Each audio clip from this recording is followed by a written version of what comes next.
Louvado seja nosso Senhor Jesus Cristo, para sempre seja louvado. Nós continuamos fazendo o nosso caminho nesse tempo da Páscoa. E o quarto domingo da Páscoa é dedicado às vocações. É conhecido como Domingo do Bom Pastor.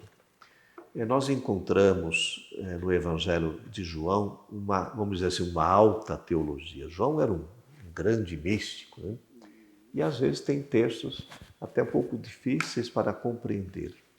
Mas apesar disso, João usa alguns recursos catequéticos para compreendermos aquilo que ele está anunciando, que é a pessoa de Jesus Cristo. Ele escolheu os 7 sinais, depois tem uma catequese em torno desses sinais, e também muitas imagens para falar de Jesus. Eu vou lembrar para vocês algumas dessas imagens. Jesus, por exemplo, é o Verbo encarnado, palavra encarnada, é o Cordeiro de Deus, é a água viva, o pão vivo que desceu do céu, a luz do mundo, a porta, a ressurreição, o caminho, a verdade, a vida, a videira. Olha quantas imagens, elas nos ajudam a compreender Jesus. E esse domingo traz a imagem, então, do Cristo, o bom pastor, que era uma profissão muito conhecida na época de Jesus, um mundo pastoril e até nômade. Essa imagem é muito familiar, desde o Antigo Testamento. Ela estava relacionada a Deus, né? Deus é bom pastor. Às vezes o pai, o chefe do clã, o rei, né? O pastor, de fato, né, que tinha essa profissão, ele conhecia o seu rebanho, cuidava, zelava, chamava as ovelhas pelo nome, tinha um relacionamento até afetuoso, né? Quem exercia uma autoridade devia também ter esse comportamento, agir como o pastor das ovelhas, né? O profeta Ezequiel até denunciou os maus pastores. O próprio Jesus, né? Ele fala do pastor e do mercenário, com atitudes diferentes, né? O bom pastor dá a vida por suas ovelhas, né? Ele cuida, né? Jesus é esse bom pastor que cuida de cada um de nós, conhece a cada um de nós, nos chama pelo nome, né? E nos dá aquilo que Ele pode oferecer de melhor, que é a própria vida, o seu amor, o seu perdão. Quando Jesus usa essa imagem, então Ele está falando de algo que é sagrado em nós, que é a nossa vida. Cuidar bem da vida, cuidar bem das ovelhas.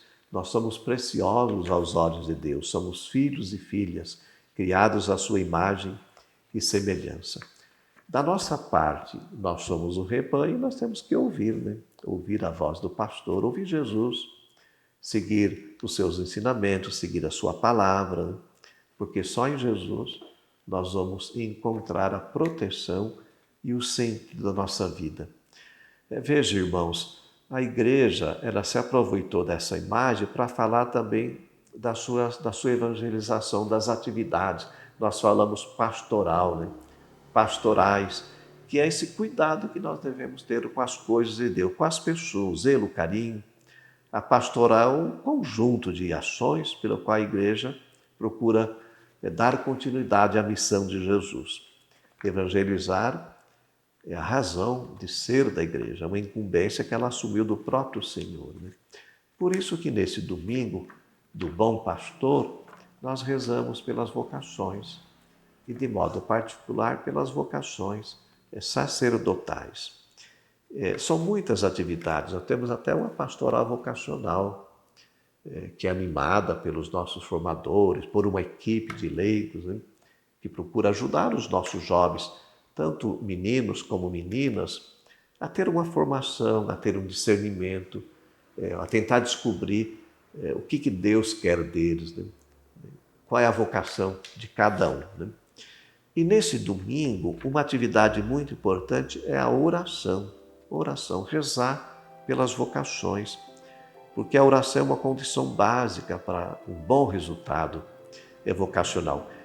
Se você não faz parte da equipe vocacional da diocese, mas você pode exercer essa incumbência de rezar pelas vocações, pedir, não só pelas vocações sacerdotais e religiosas, mas pelas vocações na igreja, também pela escolha que os nossos jovens e adolescentes devem fazer nas suas vidas. Discernir não é muito fácil, né? Então, as verdadeiras vocações, elas brotam ou estão alicerçadas numa profunda experiência de Deus. E a oração pelas vocações encontra a sua máxima expressão na Eucaristia. Por isso que nas missas desse quarto fim de semana, conhecido como Domingo do Bom Pastor, nas nossas missas nós vamos rezar pelas vocações. Que a bênção do Deus Todo-Poderoso, Ele que é Pai, Filho e Espírito Santo, desça sobre vós e permaneça para sempre. Amém.